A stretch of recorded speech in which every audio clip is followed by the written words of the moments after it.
outlet has ever undertaken to combat the climate catastrophe. Experts, events, empowerment. It's all on the way from unapologetically progressive KBLA Talk 1580. We don't black down. We level up. Level up, level up, level up, level up, level up, level up, level up, level up, level up, level up, level up, level up.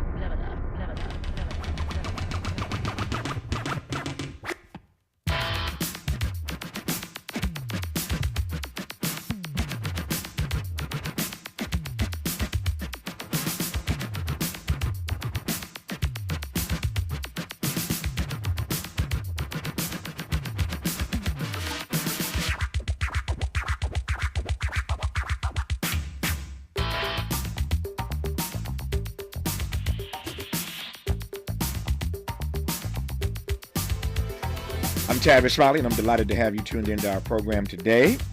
And great first hour, that bad phone line notwithstanding. I was just laughing to myself and thinking, as I'm preparing for a conversation with the former administrator for NASA, that we can send folk into outer space if we can't get a good phone line for a conversation from the Bay Area to Los Angeles.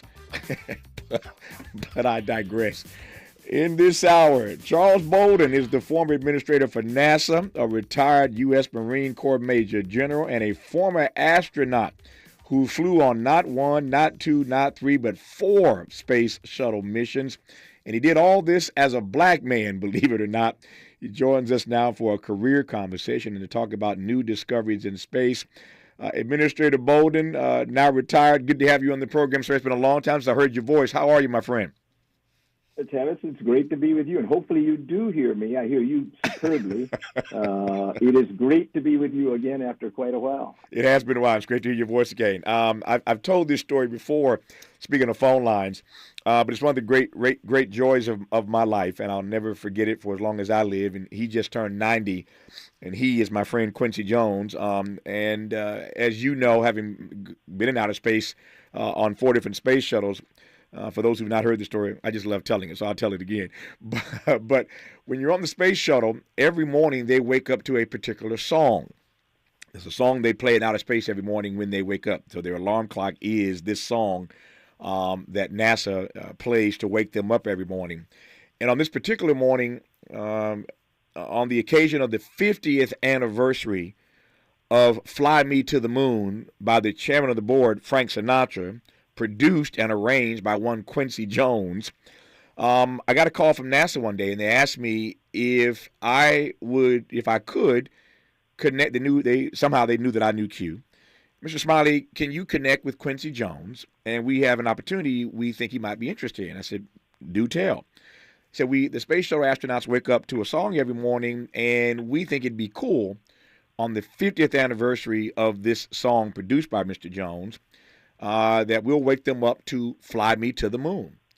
And if you're interested, we can patch you and Mr. Jones to the space shuttle. And the two of you can talk to them when they wake up. And I laughed and said, if I'm interested, if I am interested. so I called Q, and he was just, pardon the pun, over the moon about the idea. So Q and I got together in studio at some ungodly hour, like 2:30 in the morning, I think. I still get chill bumps just thinking about the communication with NASA. And I love the language, of course, of how NASA talks to you. Mr. Smiley, are you ready for the event? Yes, NASA, I am ready for the event. Mr. Smiley, the event will commence in 5 minutes. And they start counting you down, and you hear all this stuff in your ear, all these sounds. As we say in radio, these ambient sounds of them back and forth with the space shuttle, and all this stuff's in your ear. And Quincy and I are just sitting there, just like two kids in a candy store, giddy for this conversation. Mr. Smiley, the event will commence in 30 seconds, and they count you down. And then in 30 seconds, Mr. Smiley, the event commences right now. And then you hear Fly Me to the Moon playing in outer space. And then, Mr. Smiley, can you talk with the space shuttle? Yes, NASA, I'm ready to talk to the space shuttle. And then they connect you. And then Quincy and I had the greatest times of our lives for just 10 or 15 minutes. listening to this song, Fly Me to the Moon, being played in the space shuttle. We have this great conversation with the astronauts. Again, I get goosebumps even telling the story. One of the great moments of my life, Charles Bolden. The closest I'll ever get to being in outer space, I think. But I enjoyed that moment that day, sir. Well, I'm glad you did, and I hope it is not the closest you will ever get to being in outer space, because today it is possible for you to do that. And it's still a little pricey. Yeah. But you've got good friends, and so there may be a way for you to do that. Yeah. Since you went there, what do you make of space travel? There are all kinds of companies. I mentioned Elon Musk earlier. Somebody's celebrating the 1 year anniversary of Twitter. It ain't what it used to be, and I said earlier in our first hour, he bought it for $44 billion. And now it's worth like 18 or 19 billion. So that's a lot of money he's lost because people have just walked away from it, and it ain't what it used to be. That notwithstanding, I raise him because whether it's Elon Musk or Jeff Bezos or others, there are a lot of folk in this business now of space travel for everyday Americans if you can afford it. What do you make of that?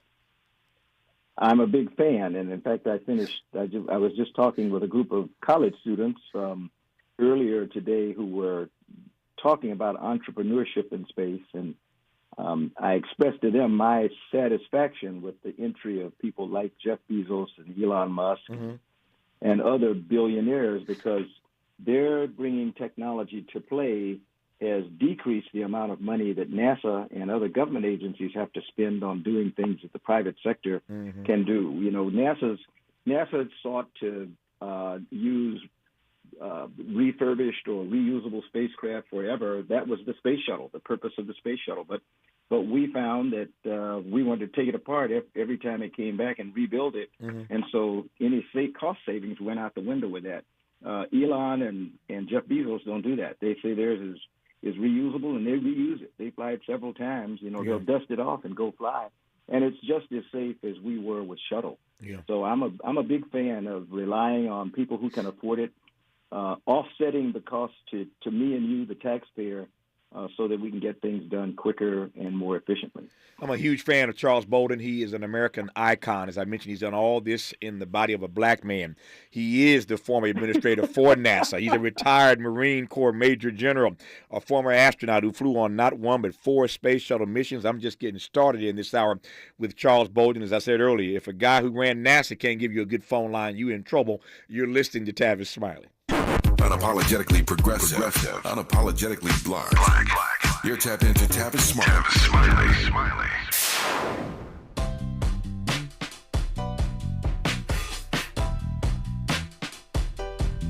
Escalade IQ.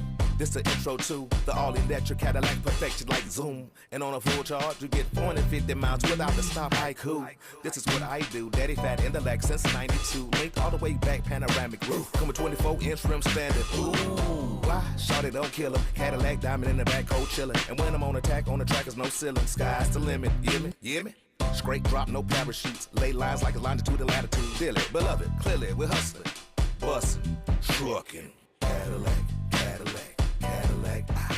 For more on the Escalade IQ, visit Cadillac.com. Available late 2024. GM estimate 450-mile range. On a full charge based on development testing and/or analytical projection. Consistent with SCHA 1634 revision 2017 MCT. Range subject to change prior to production. Annual rates may vary based on service factors, including ambience temperature, terrain, battery age, and condition loading, and how you use and maintain your vehicle.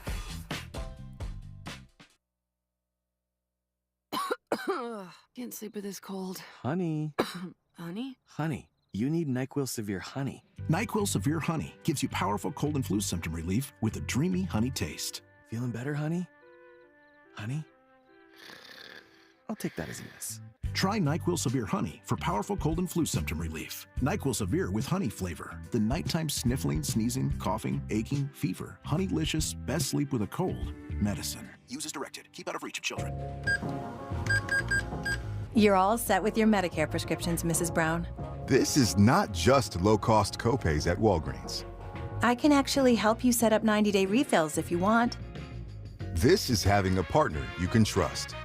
Get low-cost copays, 90-day refills, and delivery from your neighborhood Walgreens. This is being independent. Together. Walgreens. Restrictions apply. For details, see walgreens.com/pharmacy. Lowe's knows pros want savings now. That's why, as an MVP's Pro Rewards member, you get volume savings on orders of $1,500 or more at the Pro Desk. And there's more. We've lowered our prices on select top products like electrical wire and drywall, so you can get the job necessities for less. Because Lowe's knows savings. Lowe's knows pros. In-store only. Exclusions, restrictions, and more terms apply. Details at lowes.com/terms. Subject to change. Some people won't give you the real talk on drugs, but it's time we know the facts. Fentanyl is killing people. It's a powerful opioid, often made illegally and commonly mixed with illicit drugs. It can even be pressed into counterfeit pills that resemble prescription medications. Just 2 milligrams, about the size of a few grains of sand, could potentially be lethal. This isn't an ad to scare you, but it is an ad to make you think twice. Get the facts. Go to realdealonfentanyl.com. This message is brought to you by the Ad Council. Let's get back to more of Tavis Smiley right now. More of Tavis Smiley and Charles Bolden talking about new discoveries in space. In case you just tuned in, Charles Bolden, retired general in the Marine Corps, a retired former administrator for NASA, a black astronaut who flew on 4 different space shuttle missions. Just delighted and thrilled to be in dialogue with him for the hour. Charles Bolden, before we go forward, let me go back for a second. I was thinking earlier this morning, preparing for today's conversation, about Guy Bluford, and I wanted to just get you to say a word about that. We've come a long way in the race to and into space. We're at the point now in 2023, as you mentioned earlier, where we now have private companies that can get you up into outer space. Still a little pricey at the moment, but that's how far this program has gone. The private sector is now engaged in this, when back in the day it was just NASA. As you well know, of course, Guy Bluford was the first African-American to have the opportunity to go up into space. You flew, again, 4 space shuttle missions, but Guy Bluford was the first one, as I recall. Shout out to the city of brotherly love, Philadelphia. Guy Bluford was born in Philadelphia. Shout out to the Word in Philly, where this program is heard. But he's born in Philly. Ends up becoming the first African-American to be launched into space. Sadly, we all know what happened.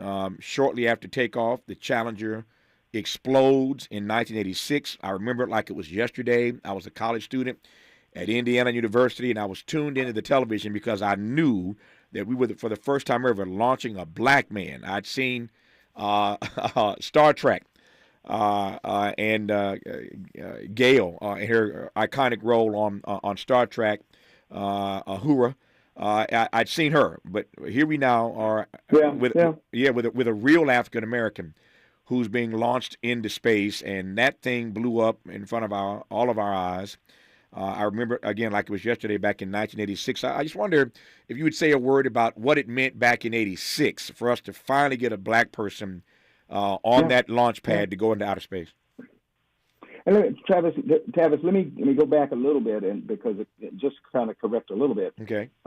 Guy flew his flight in August of 1983. So you're absolutely right. Guy was the first African American to fly. When NASA selected its first group of people specifically to fly the space shuttle in 1978, that was a class of 35. They got the nickname 35 New Guys, TFNG. Right. But there were 6 women and 3 blacks, Guy Bluford, Fred Gregory, and Dr. Ron McNair. Ron and I are both from South Carolina, grew up about 42 miles from each other, but did not know each other. Ron went to, Ron's a little bit younger than me, but went to North Carolina A&T because he had always wanted to be an astronaut, unlike me, who never wanted to be one. Right. But Ron flew his first flight also in 1983 on the heels of Guy's flight, and it was Ron who came back to fly aboard Challenger in 1986 when we lost it. Guy is the good news is Guy is still kicking. Yep. I mean, Guy no, you're right. I mean, I said Guy because Guy's in that class. You're right. I meant Ron McNair. Absolutely. Go ahead. I'm glad you corrected me. I'm glad you corrected me. Yeah. And Guy is still, believe it or not, he is still interacting with young people. And I forgot which 80th some off birthday we just celebrated for Guy, but he is just as vibrant as he always was. And Guy tells young people today, while being an astronaut was really important, nothing beats being an engineer. He is an aeronautical engineer through and through, and he still says that's the most rewarding thing he had ever done. So I just offer that for young black people who who have aspirations in life. Here you got a guy that's the first black to fly in space. Right. And the thing that he cherishes the most is achieving the rank of engineer. Yep. No, I'm glad you corrected me on that. I'm looking at all these notes in front of me, and you're right. It was Ron McNair who perished in that flight in '86. But my broader question is, given what happened then, and we've not had anything, thankfully, anywhere near that kind of catastrophe since then, what do you make of the progress that we've made in that regard? I think we've done incredibly well. Shuttle flew 135 missions over the 30-year lifetime, and in that period of time, we lost 2 vehicles, but we recovered from both, and we've managed to close out in great fashion. And we've now moved into the commercial spaceflight era. Everybody was worried about the commercial sector being able to fly spacecraft that were as safe as the shuttle and as safe as things that NASA put together. But I am very satisfied with the spacecraft that SpaceX has produced. Mm-hmm. Boeing is still struggling, but they have a crew vehicle that we hope will fly crews to space sometime next year. We have another company, Sierra Space, out of Nevada, and now actually out of Florida, that has a winged vehicle that should fly cargo beginning next year, and then follow on with a crewed version. So the safety record for commercial spaceflight is exceptional. Mm-hmm. When you had the opportunity to become NASA administrator, I made the joke earlier, you've done all this stuff in the body of a black man, and I always make that point because I think folk get tickled by the fact that that a brother at one point was literally running NASA. Tell me why you took that opportunity and what you made of the fact that you were able to do that this opportunity allowed the country to see a brother running NASA. Well, Tavis, you're making my story sound too big. The reason I took that opportunity was because the first African American, the first black man to ever be, first and only, to ever be president of the United States, Barack Obama, asked me if I would do that, if he could nominate me. Mm-hmm. My wife told me not to go to Washington. We were living in Houston, Texas, and I got a call saying that the president wanted to talk to me. And they wouldn't tell me what about. But so my wife said, "Do not go," because he's gonna ask you to do something, and you don't know how to say no. And I said, "Jackie, trust me, I am not accepting anything. I just have to meet Barack Hussein Obama. I love the man. I idolize him. I just want to be in the same room with him." So my wife gave in, and I traveled to D.C., and we finally met for about 25 minutes. And he did most of the talking about how inspiring the Apollo program had been for him as a kid growing up with his grandparents in Hawaii, and how much he wanted NASA to reinvigorate that kind of inspiration in young people, how he wanted to spread it around the world. And he had just incredible big ideas. And he was a tech nut. He's a lawyer, but he loves technology. Mm-hmm. And so he did not ask me to be the NASA administrator, didn't even mention it. I went back home to Texas, and I said, I got to wait. I said, no offers, no nothing, so we can go back to life.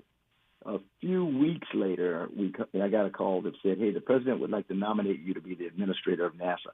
And I said, I can't answer that question. I've got to talk to my family. So can I call you back? And I sat my family down, and we talked, and they said, "That's a dumb question. You got to do that." So I accepted it, got confirmed by the Senate, and then served both terms with President Obama. And it was an absolutely incredible experience, not just running the space agency, but working for a person who I still believe is one of the greatest presidents we've ever had in this country when you look at accomplishments and especially accomplishments over adversity. Mm-hmm. Let me ask you a couple of things about that Obama meeting. There are two things that are running through my head at the same time. Let me do this first. What did you think? When you left the White House, you left the Oval Office, and Obama has not offered you any position, but he wanted to just meet you and talk to you for 25 minutes. What did you think that meeting was about? Well, actually, it was the second meeting I'd had at the White House. The first one had come several weeks earlier with his chief scientist, Dr. John Holdren, who we talked for an hour. And they were picking, as they put it, they were picking my brain about NASA because they had ideas, and they just wanted to hear from somebody who had been on the inside. Got it. Tavis, my friends will tell you I am the most naive person on the face of the planet. And so I went in and came out of both meetings believing what they told me. Yeah. And, thinking there is no chance in hell that I'm going to be, because my name had not been raised. I didn't know President Obama. I had not been involved in his campaign. And a whole bunch of names came up. So I was shocked when we got the call saying that he wanted to nominate me to be the NASA administrator. Yeah. The second thing is kind of funny to me. I have had the honor in my life of being in a number of meetings with a number of different presidents. And sometimes I've been in meetings where a few of us were going in to tell the president one thing. And everybody in the group was like, we're going to tell him this, we're going to tell him this, we're going to tell him this, and we're going to tell him this. And I'm going to say this, and I'm going to say that, and you're going to say this, and you get in there in that Oval Office. and everybody freezes, right? Because you're in the room talking to the President of the United States. You're in the Oval Office, and all that stuff you said you were going to tell the President. And it kind of just goes out the window. And the power and the presence of that moment, the presence rather of that being in that space, just kind of throws you off kilter. So I'm laughing at you telling your wife you got away. You only got away, Charles, because he didn't offer you nothing that day. That's the reason why you got away.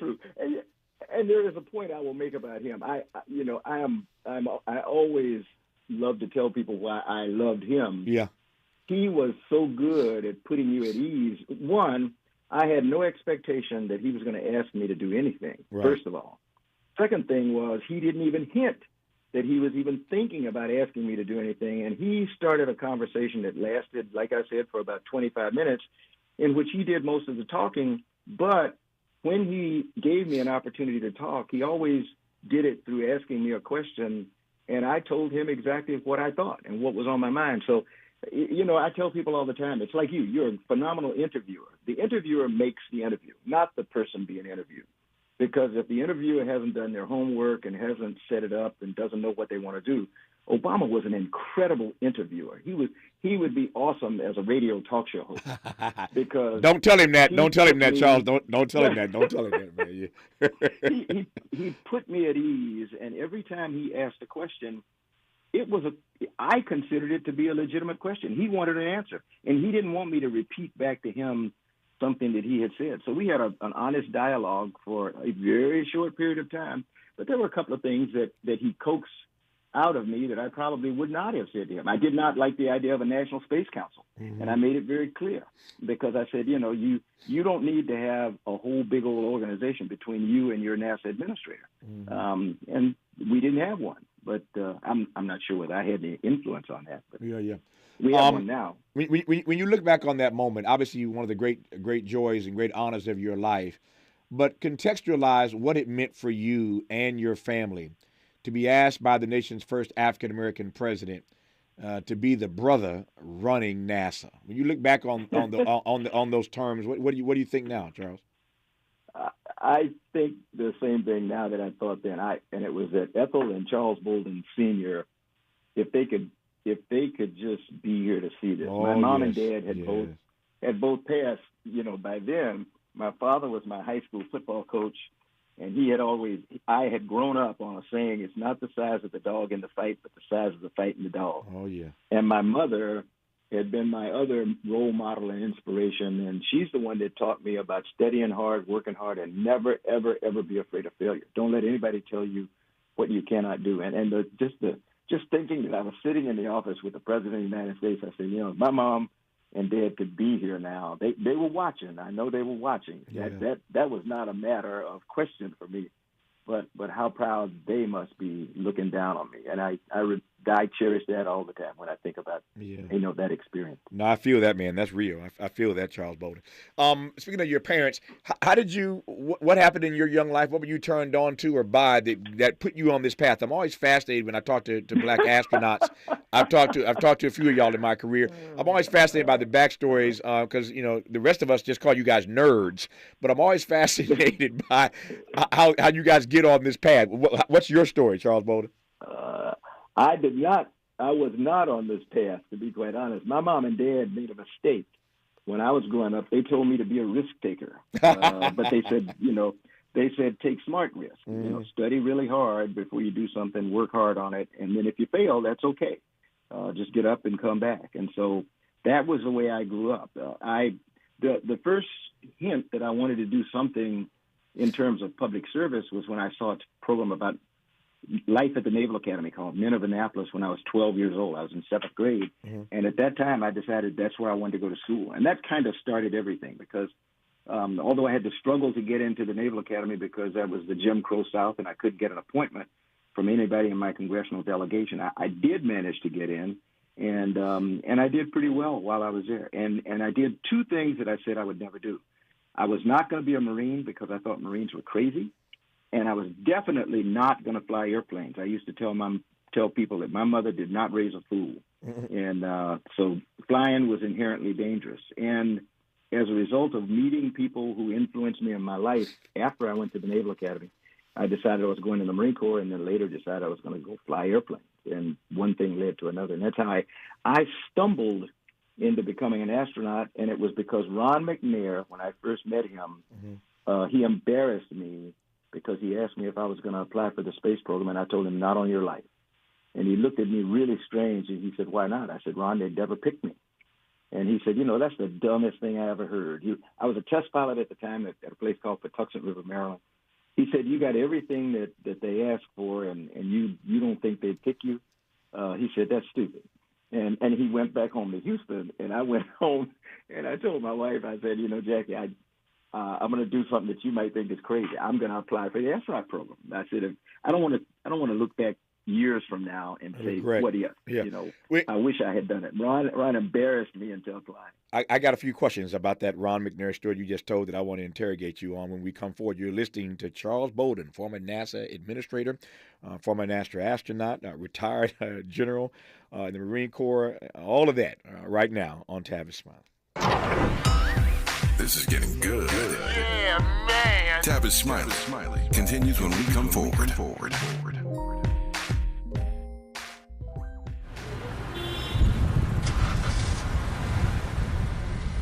What's up, party people? It's your favorite MC's favorite rapper, MC Light here. And we're celebrating 50 years of hip-hop, authentically powered by Cadillac. And we're going to take it way back to where it started.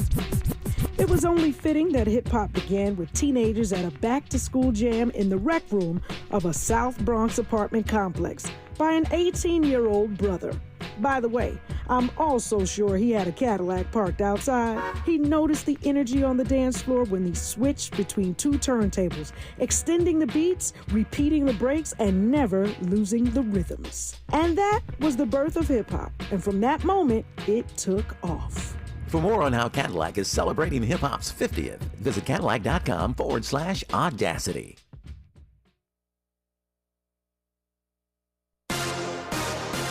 I'm Mike Moore. Here's the latest from the Black Information Network. House Republicans are putting forward a standalone $14.3 billion aid package for Israel as it fights Palestinian militants.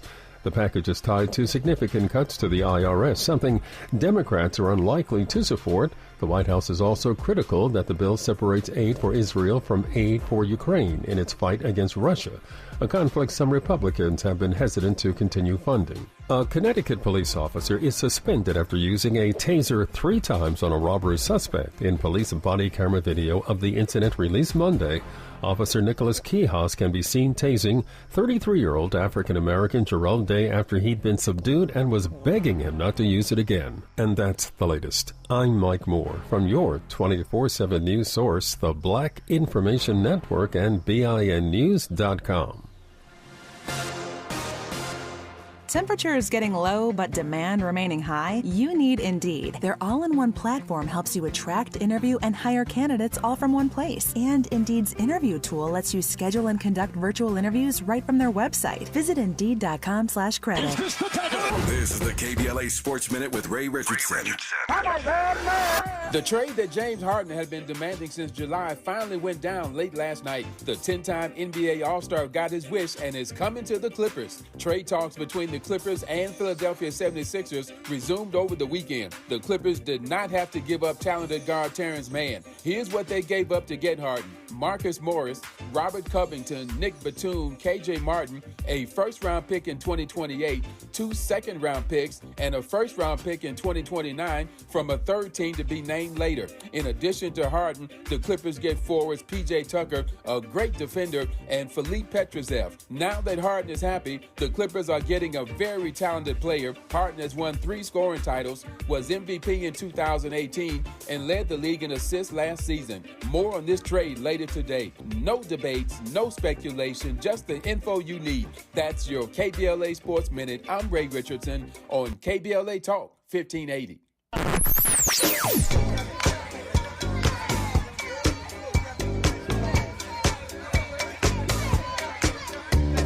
This is KBLA Talk 1580. Talk radio. That's music to your ears. We're unapologetically progressive. KBLA Talk 1580. We've got a lot to talk about. Race, culture wars, political turf battles, criminal justice and injustice, the courts. These are the conversations you won't hear elsewhere. My guests are leading journalists, celebrities, and sports figures, elected leaders, and influencers. They aren't afraid to get into it and say the quiet part out loud. With Ariva Martin in real time, your commute just became the most engaging part of your day. Tune in weekdays from 4 p.m. to 6 p.m. or find us on YouTube. Ariva Martin in real time, when you want it straight, no chaser. Unapologetically progressive. KBLA Talk 1580. We've got your black. Provember is here at Lowe's. Right now, save $200 on a DeWalt sliding miter saw. Lowe's knows pros. While supplies last, selection varies by location. Valid through 11/22. Subject to change. The new iPhone 15 Pro with titanium is here. Switch to my plan from Verizon at your local store today, and you'll get the amazing new iPhone 15 Pro on us with unlimited ultimate when you trade in any iPhone, any model, any condition. Guaranteed. Yep, even the old phone in your pocket right now. It's your Verizon. $999.99, 128 gigabyte only. Device payment purchase or full retail purchase with new smartphone line on unlimited ultimate plan required. Less $1,000 trade-in or promo credit applied over 36 months. Promo credit ends if eligibility requirements are no longer met. 0% APR. Wendy's new breakfast 2 for $3 Biggie Bundles let you create your own delicious combo. Choose from a sausage biscuit, egg and cheese biscuit, small seasoned potatoes, and a medium hot coffee. But it's obvious which combo's the best. Sausage biscuit and small seasoned potatoes. Well, maybe it's the fresh cracked egg and cheese biscuit with a medium hot coffee. Or 2 savory sausage biscuits.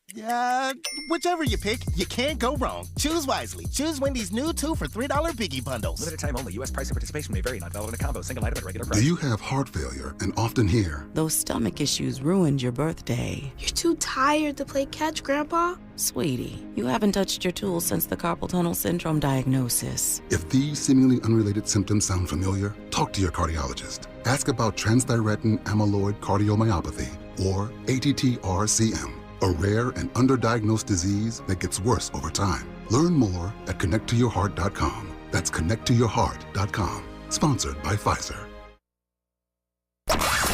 He's rooting for everybody black. Everybody black.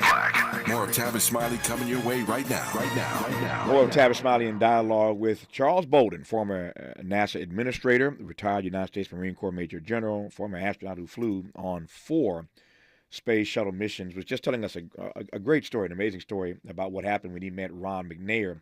Of course, he corrected me earlier, and I'm glad he did. Just too many facts in front of me running through my head. Ron McNair, of course, was on that space shuttle in 1986. Challenger that blew up right after takeoff. But he knew Ron McNair, and he met Ron McNair, and Ron McNair gave him some great advice. For those who may have just tuned in, Charles, just retell that part of the story, what Ron McNair told you when you met him, and then I want to follow up on that. Yeah. Well, very briefly, Ron, I spent a weekend with Ron when he came with some of his classmates from the astronaut office to visit the Naval Test Pilot School, where a lot of his fellow classmates had spent time learning to be test pilots and had served there. And when I took him back to his airplane to go back to Houston, he asked me if I was going to apply to be an astronaut. I told him, not on your life. And at that point, Ron looked at me incredulously and said, why not? And I told him they'd never picked me. And he said, that's the dumbest thing I ever heard. And he embarrassed me so, because my mom and dad had always told me, and my brother, we could do anything we wanted to do if we were willing to study hard and work hard for it, and never, ever be afraid of failure or let somebody tell us something we couldn't do. And I'd forgotten that. So when Ron got in his shiny NASA T-38 and sped back to Houston, Texas, I went home and told my wife I was going to do something stupid. I was going to apply for the space program, fully expecting not to be selected, and I did, and got an opportunity to interview, and I was subsequently selected in the class right behind Ron 2 years later. I tell you what I do know for sure, and this I know I'm right about, because I just talked to him not too long ago. So Ed Dwight, you know Ed Dwight, of course. Oh, yes. Ed Dwight was the first African-American to be trained as an astronaut. He was selected by John Kennedy back in the day. It didn't quite work out, because if Ed Dwight were here, he'd tell you right now that they just weren't ready. Kennedy had his own ideas about what it meant back in the 60s to pick a black man to be the first African-American to be trained as an astronaut, but they really weren't ready for Ed Dwight then. Fortunately, years later, things worked out for him. He's now one of the most renowned sculptors in this country and indeed around the world. He's done some remarkable work as an artist. So it turned out the way it was supposed to turn out, I guess, for Ed Dwight. But there was a time when NASA wasn't ready for African Americans. I say all that to ask, when you look back on it, what was it like? What is it like for black folk to be inside of NASA at the astronaut level? Yeah, I'm going to answer that question, Tavis, but since you mentioned Ed Dwight, I have to tell an Ed Dwight story. Please do. Please do. He is a dear friend. Ed, in spite of what he went through and the discrimination that he faced, as you said, he is now one of the world's most renowned sculptors. Mm-hmm. And if you go to Austin, Texas, in front of the state capitol, there's a massive mural that's called Emancipation. I mean, it's got life-size human figures in it, and it stretches across the front of the Capitol, titled Emancipation, and it tells the story of blacks from slavery to today, to freedom. And when I saw it, I just could not believe the fact that of all places for Ed Dwight's work to be displayed is in front of the Capitol in the state of Texas that is trying to take us back to the beginning of that Emancipation Trail. So that's my Ed Dwight story, that he wins in the end. Oh, yeah. With his artwork. But getting into the astronaut office is it's luck as much as anything else. It's very competitive, and I think they look for three things. They look for your academic background. They look for somebody with a technical background, so that's math, science, engineering, anything like that. They look for 3 years of operational experience. So somebody like a test pilot or with someone with a PhD gets credit for 3 years of operational experience because they know they've been doing research or they've been doing testing evaluations, and they don't worry about that.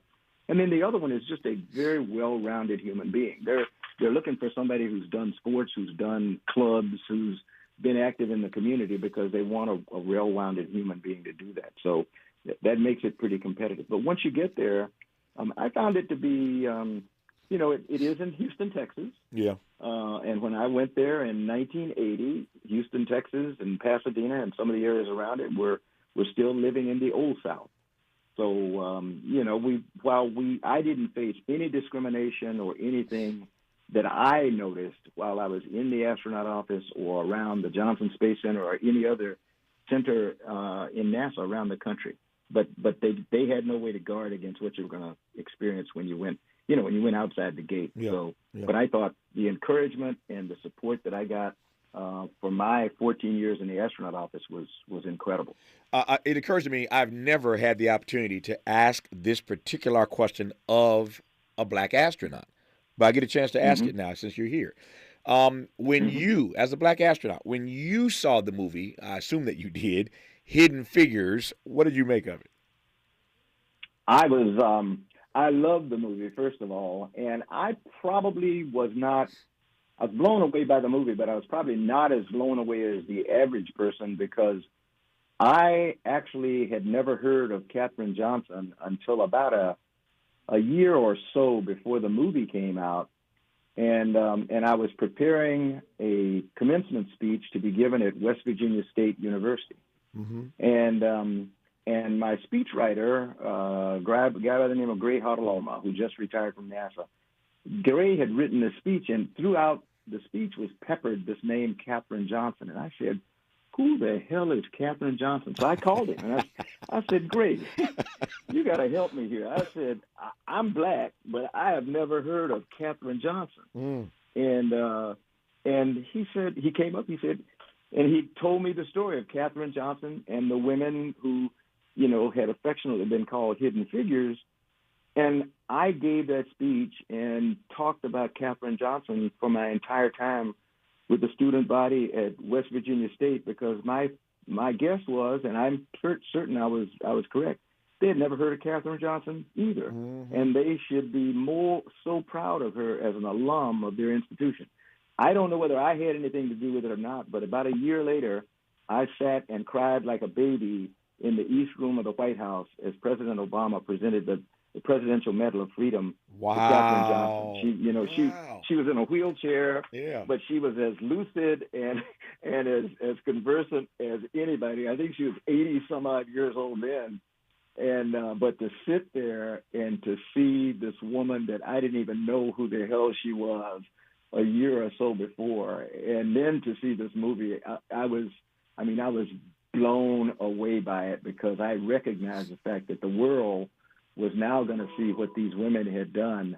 And another side story here. Sure. Believe it or not, the person who talks about hidden figures now as much as anybody else is Ted Cruz, senator from Texas. That's right. Because he claims his mother, and I don't doubt him. The hidden figures, the women in the space program, were white and black, because NASA would not allow women to serve as engineers in those days. So many of them were mathematicians, just like Katherine Johnson. And they kept the women separated at the Langley Research Center, black women in one building, white women in the other. And Ted Cruz claims that his mother was a hidden figure in one of the buildings at NASA. And I said, okay, when you talk about banning books and burning books and all this other stuff, and yet you want to claim your mother as a hidden figure, get it right. So tell the whole story. No, that's why I love Charles Bowden. He does not hold his tongue and demands that others tell the whole story. Radio is a fascinating medium because you never know what you're going to get. And sometimes these questions are assumptive. I just assumed and hoped when I asked that question that he'd actually seen the movie Hidden Figures. I hoped he had. Didn't know that he had. I had never asked him that question. But to hear him tell that story, he didn't know who Katherine Johnson was. He'd been a black astronaut, had flown in had flown on 4 space shuttle missions, had been appointed by the first black president to be the brother to run NASA, and didn't know who Katherine Johnson was. And then he ends up at a ceremony in the White House with Obama, giving her the Presidential Medal of Freedom. That, ladies and gentlemen, is an amazing story, as told only by Charles Bowden, who could tell it with the spirit and vigor that he did. More with Charles Bowden when we come forward on Tavis Smiley. More of Tavis Smiley when we come forward. What is dedication? My biggest fear in the middle of my addiction was that my kids wouldn't have a father. And I started thinking, you know what? This isn't my story. I definitely had to become a better man to be a better father. It's important to me that my kids are empowered and truly believe that if they can think it, they can do it. That's dedication. Visit fatherhood.gov to hear more. Brought to you by the U.S. Department of Health and Human Services and the Ad Council. Joey from Vermont, a farmer trying to get through the winter. Adriana from South Carolina, a single mother living paycheck to paycheck. Liam from Ohio, an injured father struggling to provide for his family. Hi, I'm Shanola Hampton, and I support the Feeding America network of food banks because they help provide over 6 billion meals to people in need each year.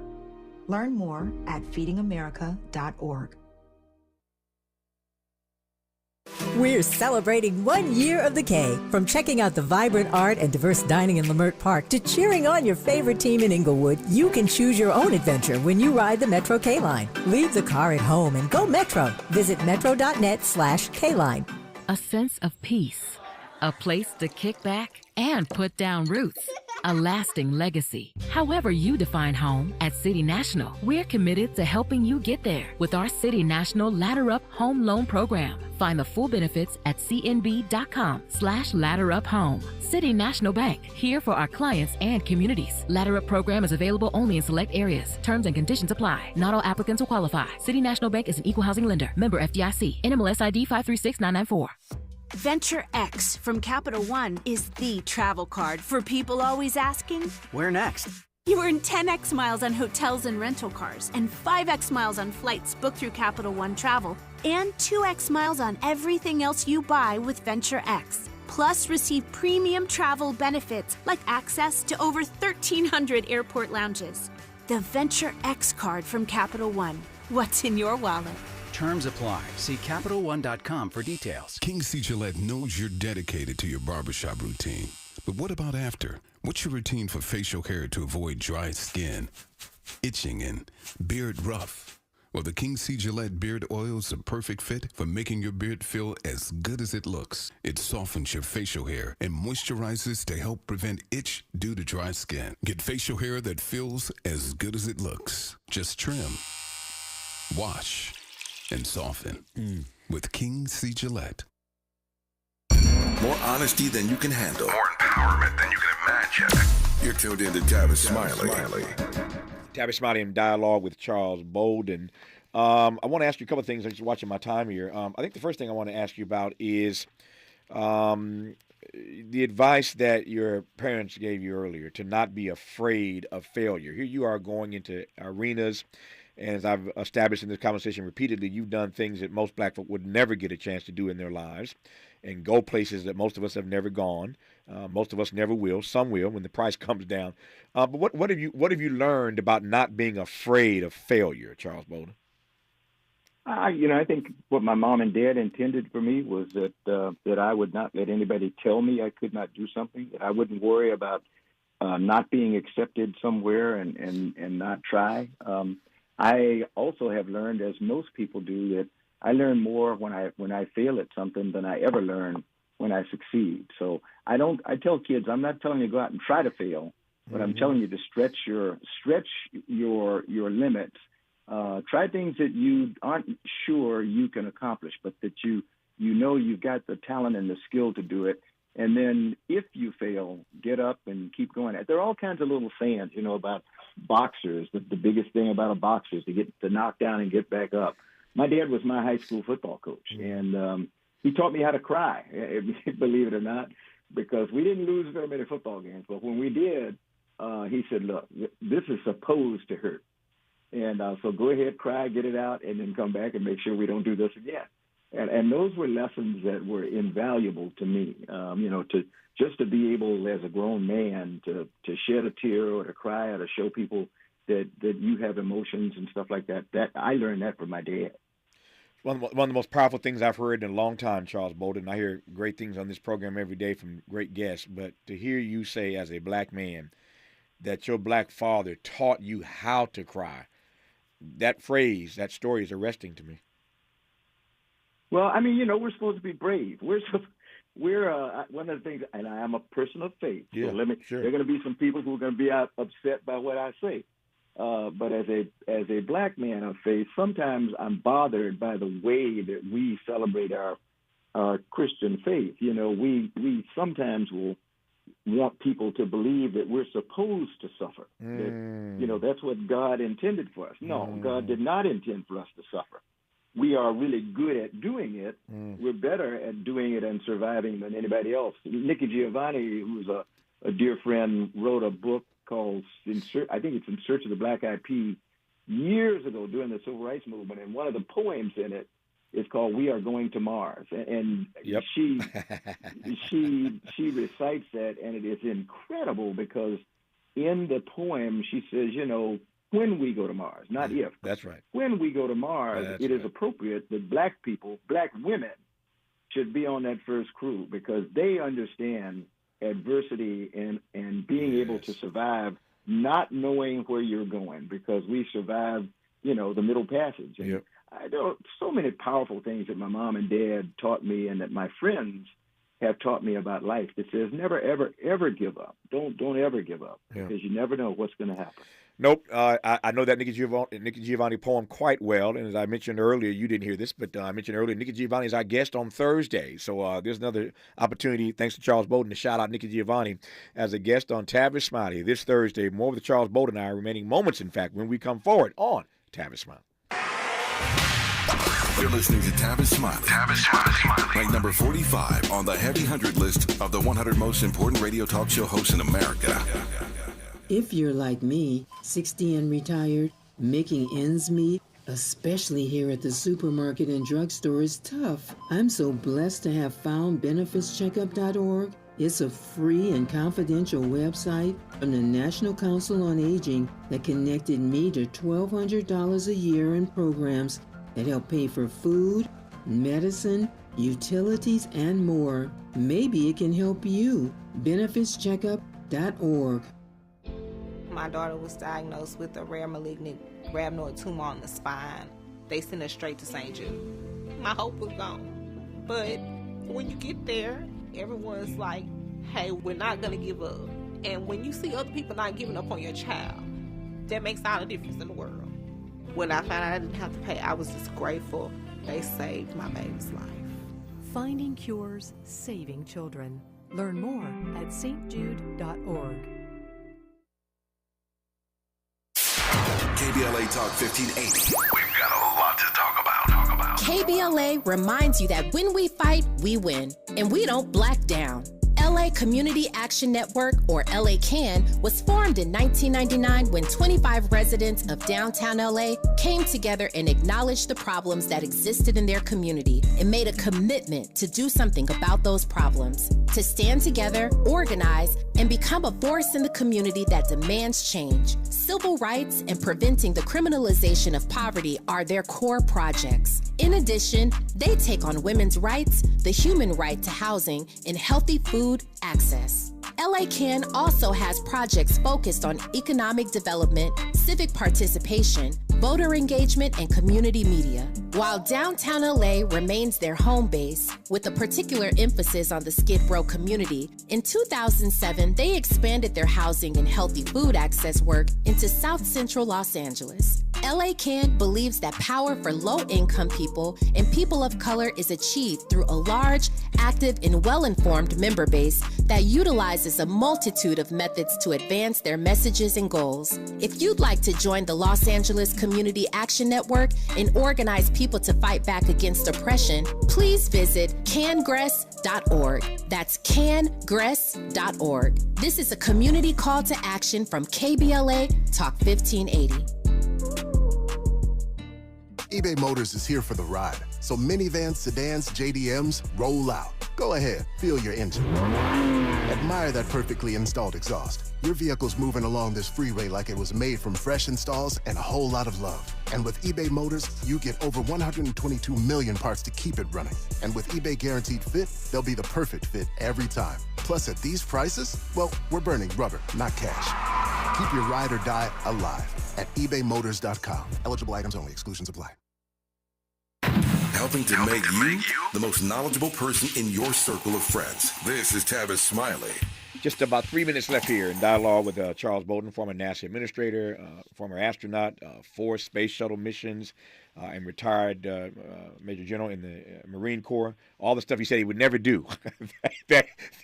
I'm laughing. All the things I just mentioned that are the hallmark of his career are the things he said he would never do. He did all of them and did all of them well. Let me close with this. I assume, even though you're not at NASA anymore, you retired, you're still keeping your eye on it.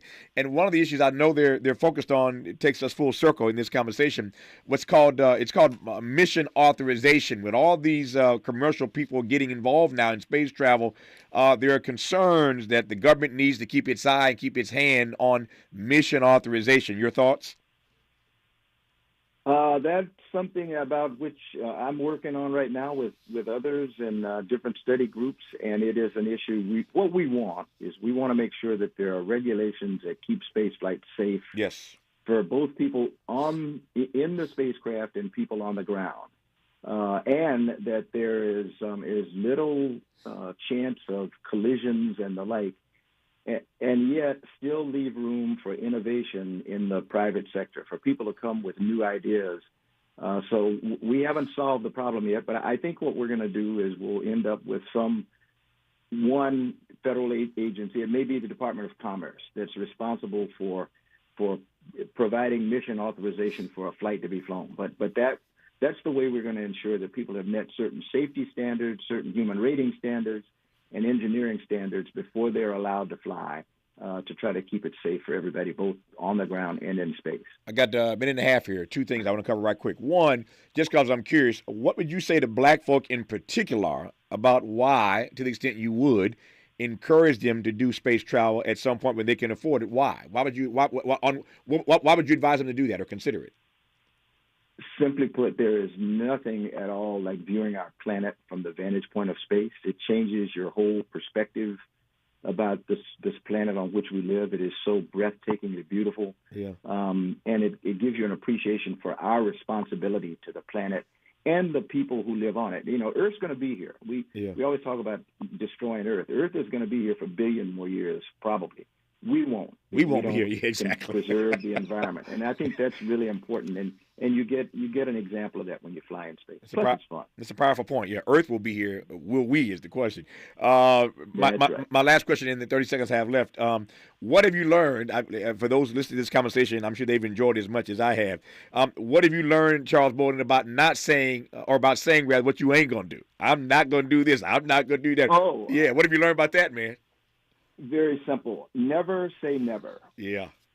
That's what I learned. You may not think you're going to do something, but don't say never, because you never know what opportunity. And in my case, I just didn't have any idea what opportunities were going to be brought my way. Yep. No, I always laughing. You know, Negro. You can hear Negro saying, "Now I tell you what I'm not going to do. I tell you what we not going to do." Yeah. Okay. Whatever. I was notorious for it. Notorious. His name is Charles Bolden, former NASA administrator, retired U.S. Marine Corps Major General, former astronaut on 4 different space shuttle missions. I'll always, Charles Bolden, enjoy these dialogues. Let's make sure it doesn't happen that the time between now and the next one isn't as long as this last one was. But I thank you for your time, brother. I hope not. Thank you so very much. It's great to talk to you. And tell Nikki I said hello. I will tell Nikki you said hello on Thursday. More of Tavis Smiley. Eric LaSalle is in the house when we come forward. KBLA 1580 Santa Monica. Late last year, the FTX founder will testify a third time in a Manhattan court today. Civil rights